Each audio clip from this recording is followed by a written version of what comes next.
Sana mga kabayan, kanina may bisita si nanay. Bumili siya nito. Hindi ko alam kung ano itong Arabic. Hindi ako nakakabasa ng Arabic na letter. Number lang kala kong basahin. Ayan.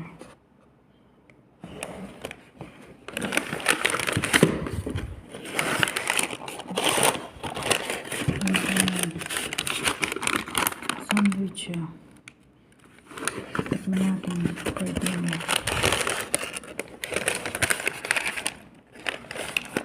Kung ano palaman yan. Subukan natin. Tikman.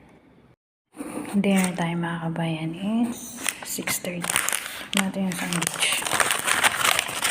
Ito na ang dinner ko. Tsaka coffee.